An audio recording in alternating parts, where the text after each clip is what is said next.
마태복음 강의 78번째 시간입니다. 오늘은 문 밖에서 문 안으로 라는 제목으로 함께 하나님 말씀을 나누도록 하겠습니다.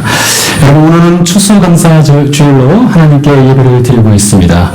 하나님께 감사 열매를 드리는 날입니다. 지난 12개월 돌아보면서 설교자인 제가 여러분들께 말씀의 씨앗을 뿌렸습니다. 그 말씀의 씨앗이 얼마나 잘 자라서 열매를 맺혔는지를 점검해보는 시간이 되기도 합니다. 저 자신도 마찬가지입니다. 말씀을 전하기만 하는 것이 아니라 또 제가 전한 말씀을 제가 얼마나 또 잘 지켜 행했는가를 냉철하게 저 자신을 돌아보는 시간이긴 합니다.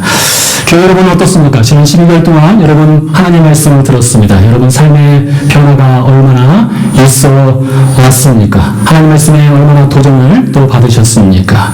그래서 오늘 이 시간은 하나님께서 우리에게 베풀어 주신 그 은혜가 얼마나 많은지 그 숫자를 헤아리는 시간이 되기도 하겠지만 동시에 우리가 하나님께 얼마나 많은 감사를 드릴 수 있는 시간인가에 대해서 생각해 볼 수 있는 시간입니다. 특별히 오늘 이 말씀을 통해서 하나님께서 우리에게 원하시는 최고의 감사가 무엇인지에 대해서 함께 살펴보도록 하겠습니다. 본문 46절 이하의 말씀을 읽었습니다. 예수님께서 우리에게 말씀을 전하고 있었습니다. 아마 그것은 어느 집 안이었던 것 같습니다. 집안에서 말씀을 가르치고 있을 때에 예수님의 어머니와 예수님의 형제들, 동생들이 예수님을 찾아왔습니다. 그리고 문 밖에 서서 예수님을 불러달라고 어떤 사람에게 요청을 했습니다.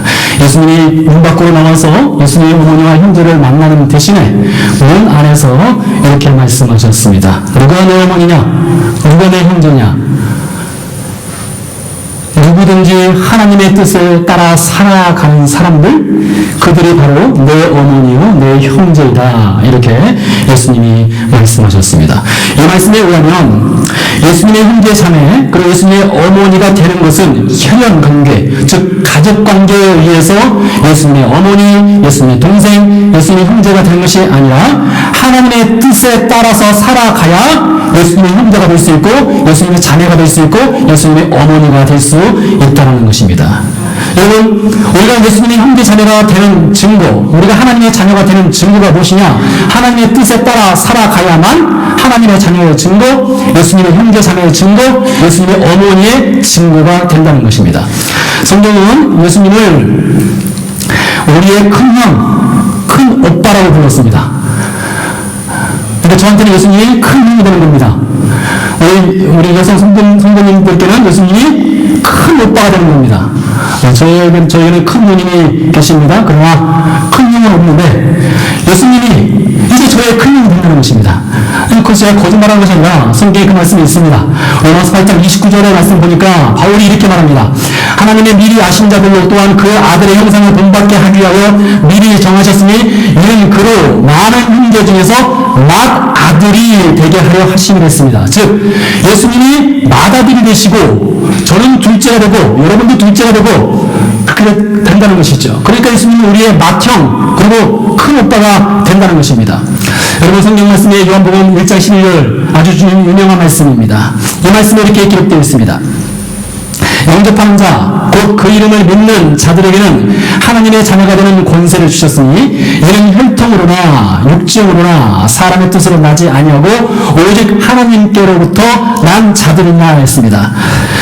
하나님의 자녀가 되는 것은 혈통, 육정, 사람의 뜻이 아니라 그 이름을 믿으면 하나님의 자녀가 된다는 것인데요. 여러분, 이 말씀을 잘 이해할 필요성이 있습니다. 여기에 복음이 있습니다. 여러분 잘 들어보세요. 귀를 열어보시기 바랍니다. 유대인들의 첫 조상은 아브라함입니다. 그래서 유대인들의 족보를 따라 올라가면 맨 윗절에 누가 있느냐? 아브라함이 있습니다. 아브라함으로부터 자녀가 생산돼서 유대 민족 이스라엘 전 민족이 이루어진 것입니다. 그러니까 이스라엘 민족은 한 형제, 한 자매, 한 가족과 같습니다. 그래서 그들 족보로 따라 올라가면 맨 윗자리에 아브라함이 있다는 것입니다. 그래서 요한복음 8장 33절 말씀 보니까 유대인들이 예수님께 이렇게 말합니다. 우리는 아브라함의 자손이다. 39절에서 우리 아버지는 아브라함이다. 이렇게 얘기합니다. 더 나아가서 41절 말씀 보니까 유대인들이 말하기를 아브라함이 우리 조상이고 우리는 아브라함의 자손일 뿐만 아니라 아브라함이 우리 아버지일 뿐만 아니라 우리 하나님이 우리의 아버지다. 이렇게 얘기했습니다. 자, 하나님이 아브라함을 하나님의 자녀로 삼으셨습니다. 그리고 아브라함을 통해서 후손들이 나왔습니다. 그래서 유대인들은 자동적으로 아브라함의 자손이 되니까, 아브라함은 하나님의 자녀가 되니까 자기는 당연히 우리도 자동으로 하나님의 자녀이다, 하나님의 아들, 딸이다, 이렇게 믿은 것입니다. 그래서 예수님께서 요한복음 8장에 이렇게 대답을 하십니다. 그래, 나도 안다. 너희들이 아브라함의 자손인 거 나도 잘 알고 있다. 너희가 태어나면 아브라함의 자손으로 자동으로 등록되는 거 잘 알고 있다. 예수님 말씀하셨습니다. 그런데 아브라함이 하나님을 어떻게 믿었는가 잘 봐라. 너희가 정말로 아브라함의 아들이고 아브라함의 자손이면 아브라함처럼 살아야 되지 않겠느냐. 아브라함처럼 하나님 믿어야 되지 않겠느냐. 아브라함이 하나님의 자녀가 된 것은 그냥 된 것이 아니라 그가 하나님을 믿고 하나님의 뜻에 따라서 살았기 때문에 그가 하나님의 자녀가 된 것이 아니냐. 그러면 너희가 아브라함의 자손이고 하나님이 너희 아버지라면 하나님을 믿는 사람답게 살아야만 되지 않겠느냐. 예수님이 그렇게 말씀하셨습니다. 여러분, 저에게는 하루며 체림이 두 자녀가 있습니다. 저는 바라기는 3명, 4명을 바랬으나 아쉽게도 2명밖에 없습니다. 하루며 체림이는 목회자 가정에서 태어났습니다. 그래서 어릴 때부터 순간적으로 우리 하루며 체림이는 말씀을 읽지 않으면 안 되었습니다. 어릴 때부터 매일매일 말씀 읽어야 했습니다. 말씀 읽기, 말씀 쓰기, 이것은 기본이었습니다. 이건 밥 먹는 것보다 더 중요했습니다. 학교 가는 것보다 더 중요했어요. 왜요? 목회자 가정에서 태어났으니까 어쩔 수 없습니다. 기도하는 것도 점검했고요. 주일에 빠진다는 것, 이건 상상할 수도 없는 일입니다. 왜요? 목회자 가정에서 태어났기 때문입니다. 그러나 하루며 체림이가 목회자 가정에서 태어났다고 해서 자동적으로 하나님의 자녀가 될 수 있는 것 결코 아닙니다. 절대 아닙니다.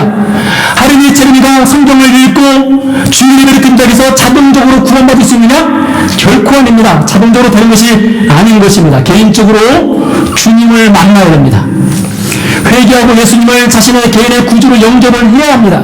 그러면 하나님의 자녀가 될 수 있는 것이죠. 유대인들도 마찬가지인 것입니다. 혈통적으로 아무리 아브라함의 자손이라 할지라도 그래서 그들이 남들이 가질 수 있는 특권을 가졌습니다. 아브라함의 자손이고 성경이 있습니다. 안식일에 예배를 드릴 수 있습니다. 그들에게는 하나님이 있어요. 그렇다고 해서 자동적으로 구원받느냐? 그렇지 않습니다. 그래서 요한복음 1장 12절 13절 말씀에 아무리 혈통적으로 육정으로 사람의 뜻으로 난다 할지라도 그것으로 구원받는 것이 아니라 예수 그리스도의 이름을 믿어야만 구원을 받는다. 하나님의 자녀가 된다라고 말씀하고 있는 것입니다. 여러분, 만약 하나님께서 혈통적으로 아브라함의 자손이 되어야만 구원해 주겠다 이랬으면 저와 여러분에게는 소망이 없어요. 소망이 없는 것입니다. 그런데 하나님께서 말씀하셨어요. 혈통이 아니라 그 이름을 믿어야만 하나님의 자녀가 될 수 있도록 해주겠다. 소망을 주셨습니다. 여러분, 이것이 우리에게는 크나큰 은혜입니다. 이거보다 더 큰 은혜가 또 어디 있겠습니까? 성경에 보니까 예수님과 우리 그리스도의 관계를 한 몸으로 표현했습니다. 한 몸. 에베소서 말씀에 이렇게 기록을 하고 있습니다. 예수님은 우리의 신랑이 되시고 우리는 예수님의 신부가 된다고 했습니다. 그러니까 여러분, 영적으로 우리 모든 그리스도인들은 예수님과 결혼한 부부관계입니다. 한편으로는 예수님이 우리의 큰 형이 되고 큰 오빠가 되기도 하지만 또 한편으로는 예수님이 우리의 신랑이 된다는 것이죠. 그래서 부부는 한 몸이지 않습니까? 그래서 예수님과 우리는 한 몸이라고 할 수가 있어요. 또 예수님은요, 우리의 한 몸의 신체 부분 중에 머리가 된다고 했습니다. 그리고 저와 여러분은 그 신체 머리 대신 예수님께 붙어있는 모든 신체 조직이라고 했습니다. 여러분, 머리와 몸이 서로 분리가 되면 그것은 죽는 것이죠. 그 죽는 것입니다. 그래서 로마서 8장 말씀에 이렇게 기록을 하고 있습니다. 절대로 저와 여러분이 하나님의 가족이 되면, 저와 여러분이 예수 그리스도의 이름을 믿고 하나님의 구원받은 자녀가 되면 절대로 그 관계는 그 무엇도 끊을 수 없다는 것을 로마서 8장 37절 말씀에 이렇게 바울이 이야기합니다. 그러나 이 모든 일에 우리를 사랑하시는 이로 말미암아 우리가 넉넉히 이기느니라. 내가 확신하노니 사망도 생명도 천사들도 권세들도 현재이나 장래이나 능력이나 높음이나 깊음이나 그 어떤 피조물도 우리를 우리 주 예수 그리스도의 안에 있는 하나님의 사랑에서 끊을 것이 없다 하였습니다.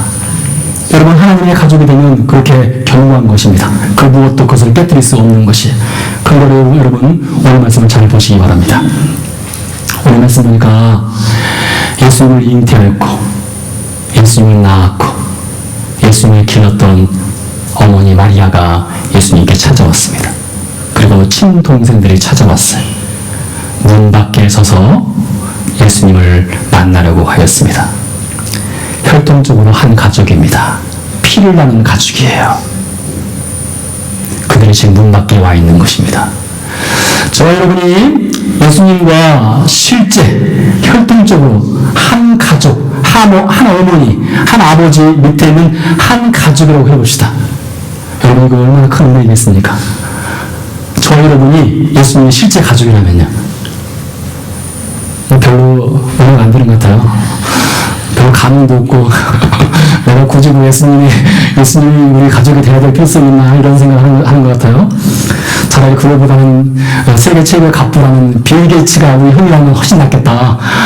선택하실 때는 그걸 선택하지, 이런 생각을 갖고 있는 것 같긴 한데요. 아무튼 예수님의 어머니와 동생들이 지금 밖에서 기다리고 있습니다. 예수님이 그들 앞에서 뭐라 하겠습니까? 저들이 내 어머니가 아니라, 내 형제가 아니라 이 안에서 하나님의 말씀 듣고 하나님의 말씀에 따라서 살아가는 사람들이 내 형제요 내 자매라겠습니다. 근데 여러분, 교회 여러분, 신구약 성경에서 가장 놀랍고 가장 신비스러운 기적, 이 세상이 시작된 이래 이 세상이 마칠 때까지 절대로 일어날 수 없고 단 한 차례 일어난 기적, 그것을 경험한 사람이 있습니다. 여러분 누군지 아세요? 마리아입니다. 마리아는 이 세상이 시작된 이래 이 세상이 끝날 때까지 그 두 번 반복할 수 없는 기적을 경험하였습니다. 그가 처녀의 몸으로 성령의 능력에 의해서 예수님을 잉태하였습니다. 남자 없이 임신하였다는 것입니다. 아마 이 자리에 혹시 여러분 가운데 어떻게 그것이 가능하겠어? 라고 생각하시는 분들이 혹 있을 수 있습니다. 그런데 여러분, 그런 생각을 누가 갖고 있었느냐? 바로 마리아가 갖고 있었습니다. 마리아가 천사에게 이렇게 말합니다. 나는 남자를 알지 못하는데 어떻게 이런 일이 있을 수 있겠습니까? 이렇게 얘기합니다. 당연하죠. 남자 알지 못하는데, 남자와 잠자리 하지 않았는데 아이를 임신한다는 것은 절대로 있을 수 없는 일이죠. 그래서 천사 가브리엘이 이렇게 말합니다. 대저, 하나님의 모든 말씀은 너하지 못하심이 없느니라. 여러분, 저와 여러분이 하나님을 믿는 이유가 그거지 않습니까? 하나님이 저와 같이 매일 똥 싸고 오줌 싸는 사람과 같다면 하나님 믿어야 될 이유가 무엇이 있겠습니까? 하나님이 저처럼 능력 없는 분이라면 하나님을 믿어야 될 이유가 뭐가 있겠습니까? 하나님이 저처럼 몇십 년 뒤면 꽃가닥하고 죽을 인생이라면 하나님을 믿어야 될 이유가 무엇이 있겠습니까? 그분은 영원하시고 전능하시고 전지하시는 분이시고 창조하시는 분이시고 치유하시는 분이시고 회복하시는 분이시고 능력이 있으시기 때문에 우리가 하나님을 믿는 거 아니겠습니까? 그렇다면 그 능력 많으신 하나님께서 남자 없이도 임신시킬 수 있는 능력이 있다는 것을 왜 믿지 못하겠습니까? 그래서 그 절대로 두 번 일어날 수 없는 그 하나님의 놀라운 기적을 마리아가 체험을 했어요. 몸으로 체험했습니다. 그런데 여러분, 그 몸으로 마리아가 하나님의 놀라운 기적을 체험했다고 해서 마리아가 구원받았을까요? 마리아가 구원의 문으로 들어왔을까요? 그렇지 않습니다. 오늘 지금 마리아는 어디 있습니까? 지금 마리아는 구원의 문 밖에 서 있는 한 여인에 불과합니다. 마리아가 예수님을 베들레헴에서 출산했습니다. 그때 목자들이 찾아왔습니다. 목자들이 예수님을 출산한 마리아를 찾아오는 이유가 있었습니다. 목자들이 밤에 양떼를 지키고 있을 때 천사들이 나타났습니다. 천사들이 목자들에게 이야기합니다. 베들레헴으로 빨리 가더라. 베들레헴에 가면 너희가 기다리던 그리스도 구원자를 만날 수 있다고 했습니다. 그래서 목자들이 베들레헴으로 달려가서 그 궁궐에 있는 예수님과 마리아를 만났습니다. 그리고 마리아에게 이야기합니다. 천사들이 전하기를 당신이 낳은 이 아이가 바로 메시아 그리스도 구원자입니다 했습니다. 그 말을 직접 들은 사람이 바로 마리아입니다. 그 귀로 들었습니다. 마리아가 안고 있는 그 아이가 바로 그리스도 구원자라면서 들었어요. 알았어요. 그렇다고 해서 마리아가 구원받았을까요? 그렇지 않습니다. 여전히 그녀는 지금 문 밖에 있습니다. 유대 율법에 의하면 남자아이가 태어나면 33일, 여자아이가 태어나면 66일 뒤에 성전에 올라가서 정결의식을 치르도록 되어 있습니다. 마리아가 베들레헴에서 아이를 낳은 다음에 33일 동안 그 아이를 키웠습니다. 33일 뒤에 아기 예수를 안고 마리아와 요셉이 예루살렘 성전으로 올라갔습니다. 성전에서 누굴 만났느냐? 시몬이라는 사람을 만났습니다. 안나 선지자를 만났어요. 이 두 사람 시몬과 안나는 예수 그리스도의 오심을 기다리고 있던 사람들이었습니다. 하나님께서 말씀하셨어요. 언젠가 그리스도 예수를 너희 두 눈으로 볼 것이다 말씀했어요. 그래서 시몬과 안나가 그 예수를 기다렸습니다. 마리아와 요셉이 아기 예수를 안고 성전으로 올라올 때에 시몬의 두 눈으로 안나의 두 눈으로 그 아기 예수를 보았어요. 그리고 하나님께서 알려주셨어요. 저가 바로 너희가 기다리는 메시아 그리스도 구원자다 이렇게 알려주었습니다. 그래서 시몬과 안나가 마리아에게 다가가서 당신이 안고 있는 이 아이가 바로 우리가 기다려온 메시아입니다. 구원자입니다. 이렇게 말했어요. 그것을 직접 들은 사람이 바로 마리아입니다. 그러나 그녀가 구원받았을까요? 그렇지 않습니다. 그녀는 들었지만 여전히 문 밖에 있습니다. 헤롯이 아기 예수를 죽이려 했습니다. 그냥 죽이려 한 것이 아닙니다. 동방바스들이 찾아왔습니다. 그리고 말했습니다. 헤롯 왕 앞에서 유대인의 왕으로 나신 이가 누구입니까? 어디 있습니까? 알아보니까 베들레헴입니다. 그래서 베들레헴에 있는 2살 이하의 아이들을 다 죽이려 했습니다. 그때 그 소식을 듣고 마리아와 요셉이 아기 예수님을 안고 애국으로 피난해 갔습니다. 왜요? 헤롯이 죽이려 하던 인물이 바로 자신들이 안고 있는 그 아기가 바로 장래의 유대인의 왕이고 메시아고 구원자이기 때문입니다. 그래서 도망을 간 거예요. 마리아가 알았어요. 예수님이 구원자라는 것을 알았어요. 들었어요. 자신의 젖으로 먹였습니다. 먹여 살렸어요.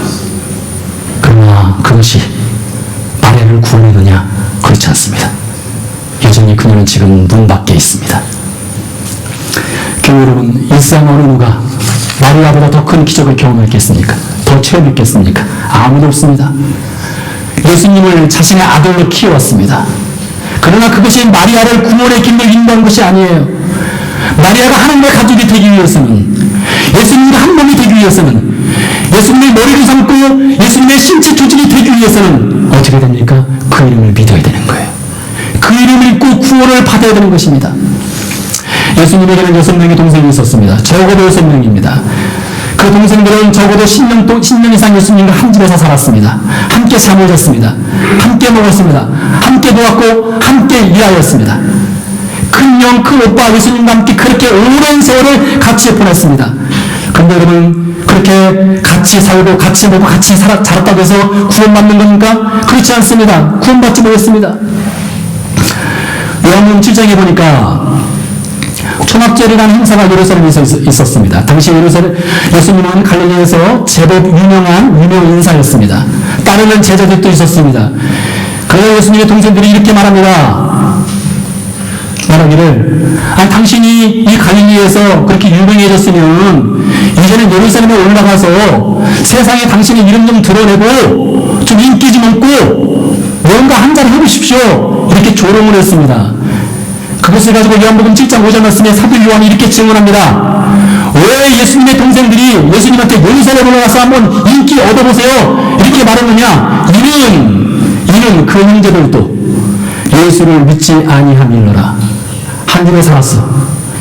한 집에서 먹고 자라고 먹고 살고 일하고 놀고 다 했어도 예수님을 믿지 않으면 구원받지 못하는 것입니다. 사랑하는 교회 여러분 지금 어디에 있습니까? 여러분의 지금 위치는 어디입니까? 문 밖입니까? 문 안입니까? 저는 올해로 교회를 다닌 지가 40년째입니다.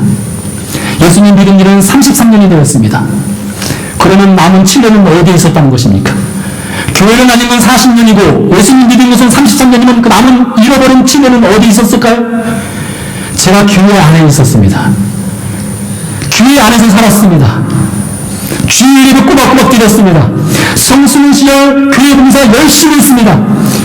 성경도 배웠습니다. 크리스마스가 되면 선곡도 했습니다. 그러나 그 7년 동안 교회 문 안에는 있었지만 구원의 문 안에는 제가 없었습니다. 그래서 40년 중에 7년이 빠지는 것입니다. 여러분, 교회 여러분, 지금 여러분은 어디에 있습니까? 교회 다니는 수가 그렇게 오래되었다고 해서 예수님 안에 있는 것이 아닙니다. 제가 한국에 살 때 신혼살림 할 때 단칸방에 살고 있었는데 제 친구들이 많이 찾아왔습니다. 제 친구 신학생들이 있었습니다. 어떤 친구들은 와서 몇 개월 동안 살기도 했었습니다. 방 하나, 조그만 거실 하나, 화장실 하나 있는 집에서 같이 살았습니다. 아주 친한 친구들이었어요. 그렇지만 그들은 친구입니다. 제 가족은 아니에요.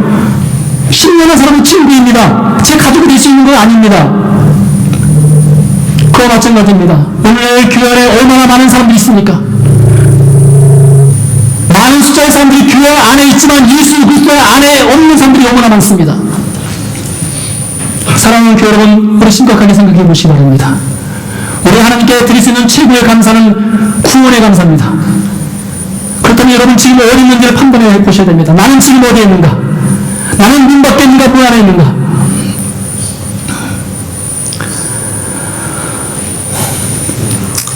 예수님은요, 이렇게 문 밖에 있는 인생들, 그들을 그냥 내버려 두지 않았습니다. 문 밖에 있는 인생들에게 구원의 문을 활짝 열어놓으신 분이 바로 예수님이십니다. 누구든지 예외가 없습니다. 누구든지 가능합니다. 그래서 바울이 디모데후서 2장 4절에서 이렇게 말합니다. 하나님은 모든 사람이 구원을 받으며 진리를 아는 데 이르기를 원하신다. 특징이 아니라 모든 사람이 됐습니다. 이것이 여러분 하나님의 소원입니다. 하나님의 뜻이에요. 우리 영락교회 모든 교우들이 한 명도 빠짐없이, 한 명도 예외 없이 구원받아서 하나님의 자녀가 되는 것, 하나님의 가족이 되는 것, 이것이 하나님의 소원이라는 것입니다. 여러분, 요즘 부모님들이 생신 때가 되면 제일 받고 싶은 것이 무엇인지 아십니까? 무엇일까요? 신발일까요? 액세서리일까요? 아닙니다. 돈이에요, 돈. 부모님 제일 받고 싶은 게 돈이랍니다. 그렇죠? 돈이 드려요. 돈이 제일 받습니다. 여러분, 하나님의 손도 마찬가지예요. 하나님의 손이 무엇이냐? 하나님이 돈을 원할까요? 그것이 아닙니다. 하나님은 저와 여러분을 원하셔요. 하나님은 저와 여러분이 구원받는 것을 원하신다는 것입니다. 그래서 누구든지 그 구원의 문으로 들어오고자 원한다면 하나님 구원의 문을 열어주셔요. 잘 보시기 바랍니다. 이게 마리아와 그 예수님의 동생들이 어떻게 구원받았는지를 여러분들께 말씀드리겠습니다.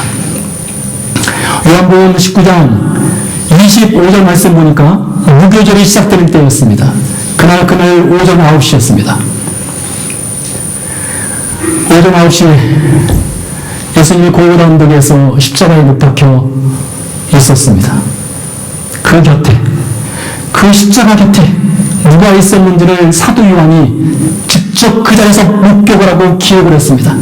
그 자리에 있던 사람 중에 예수님의 어머니 마리아, 한때는 문 밖에 있었던 어머니가 예수님의 십자가 곁으로 들어온 것입니다. 그리고 예수님의 십자가를 그녀의 두 눈으로 직접 보았습니다. 예수님의 죽음 그 현장 가운데 함께 하였습니다. 문 밖에서 십자가로 들어온 거예요.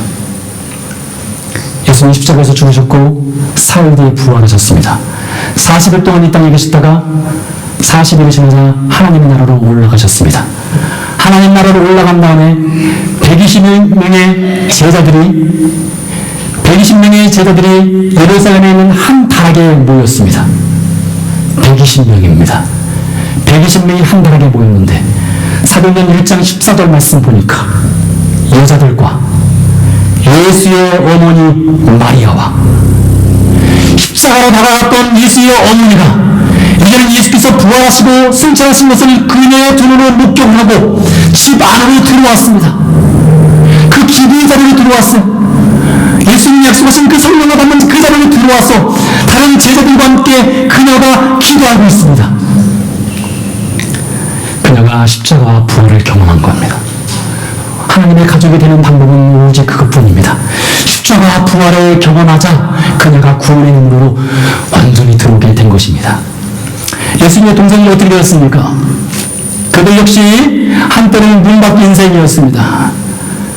사도행 1장 14절 다시 한번 읽어보겠습니다.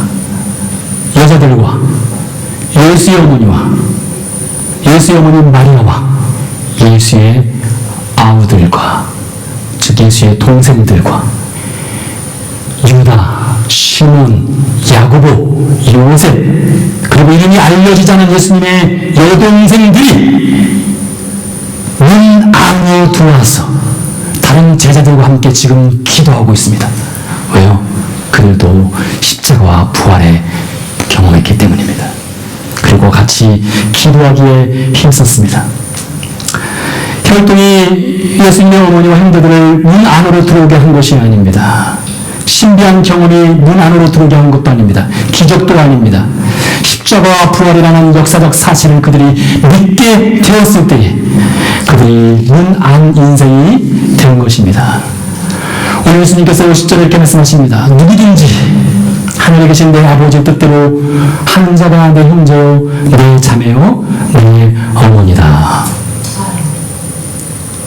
그럼 하나님의 가족이 되는 것입니다. 여러분, 저는 제 아버지를 정말로 사랑하고 존경했습니다.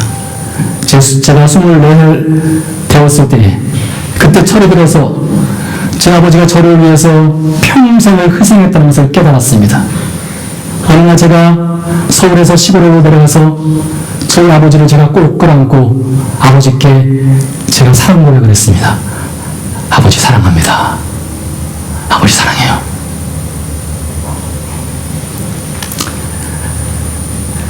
근데 저희 아버지는 술을 정말로 좋아하시는 분이셨습니다. 밥보다 술이 더 좋았던 것 같아요. 저희 어머니께서 종종 저에게 술집에 가서 살고 계신 아버지를 모셔오라고 했습니다. 제가 술집에 가서 어릴 때부터 아버지를 종종 집으로 모시고 오곤 했어요. 제가 아버지가 밖에서 무엇을 했는지 잘 모릅니다. 근데 무엇을 드셨는지는 제가 잘 알아요. 왜냐면 아버지가 갔다 오시면 꼭 방바닥과 혹은 마룻바닥 혹은 길바닥에다가 저한테 야, 내가 뭘 먹었는지 한번 보여줄게 하셨기 때문입니다. 저희는 단편적인 아버지에 대한 기억들이 몇 가지가 있어요. 초등학교 4학년 때 저희 아버지와 어머니가 정말로 심하게 싸우셨습니다.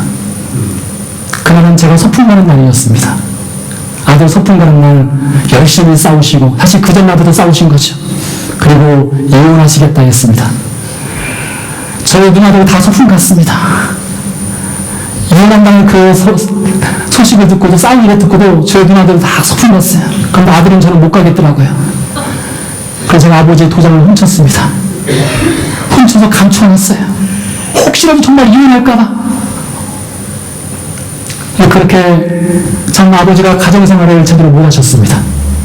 가정 경제를 책임지지 못했어요. 어머니를 참 많이 고생시키셨습니다. 근데 그 아버지가 1993년 4월에 한참 일할 연세에 대형 교통사고를 당하셔서 반신불구가 됐고 정신을 완전히 잃으셨습니다. 정신이 없어요. 아들을 못 알아봅니다. 아들을 못 알아보는 그때에 제가 처음 들어서 아버지께 가서 아버지의 그 야윈 몸을 끌어안고 아버지 사랑합니다라고 고백을 하는 거예요. 그것이 저는 너무나 후회스럽습니다. 지금도 너무나 후회스러워요. 아버지가 정신이 있을 때에 아버지를 끌어안고 제가 아버지께 사랑합니다라는 고백을 했으면 얼마나 더 좋았을까. 그런 아쉬움과 안타까움이 지금 제 마음 한구석에 여전히 남아 있습니다. 당신 무고로 정신이 없는 아버지가 11년 동안 고생하시다가 제가 선교지로 가기 2달 전에 세상을 떠나셨습니다. 제 어머니 그로 인해서 11년 동안 정말로 큰 고생하셨어요. 저희 아버지는 제가 사랑했지만 완벽한 분이 아니셨습니다. 많이 부족하신 분이셨어요. 가족을 위해서 희생했지만 경제적 능력이 없으신 분이셨습니다. 빚배정으로 많이 고생도 하셨습니다. 좋은 기억보단 고통스러운 기억이 사실 더 크기도 합니다. 저도 이제 한 가정을 이루고 나이 50이 되어서 아이들을 키우며 지금 살아가고 있습니다. 저희 아이들이 저를 볼 때 제가 완벽할까요? 많이 부족할 겁니다. 하필이면 빌 게이츠의 아들이 아니라 이춘석이라는 목사의 가정에서 태어나가지고 왜 이렇게 고생하는지, 아빠는 돈이 없어서 그런 무엇인가 제대로 채워줄 만한 능력이 없는 완벽하지 못한 저입니다. 그런데 여러분, 하나님은 어떻습니까? 제가 예수 그리스도를 믿고 33년 동안의 삶을 돌아보면 우리 하나님께서 저에게 해주신 것, 저희 가족에게 베풀어주신 그 은혜를 그 순간순간 돌아보면 원하는 것을 다 주진 않았지만 그러나 그 하나님은 항상 그 자리에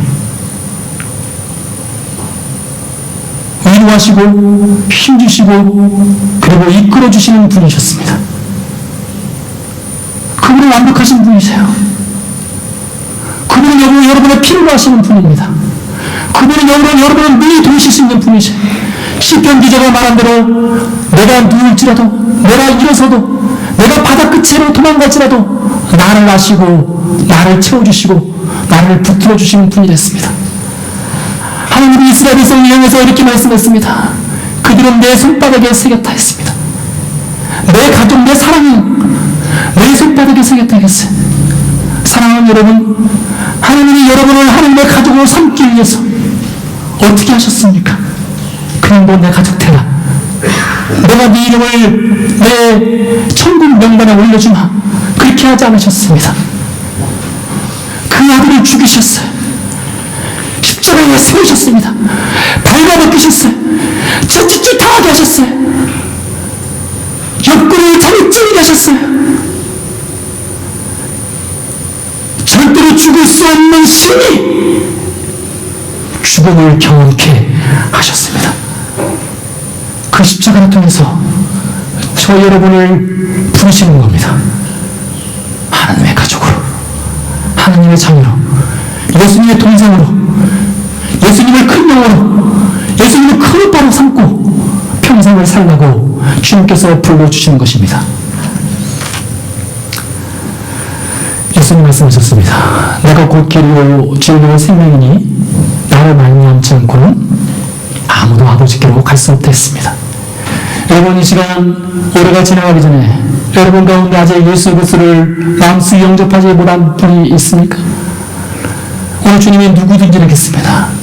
그 누구든지에 여러분이 해당됩니다. 여러분, 예수님을 영접했으나 하나님의 뜻에 따라서 여전히 살지 못하고 계신 분들 있습니까?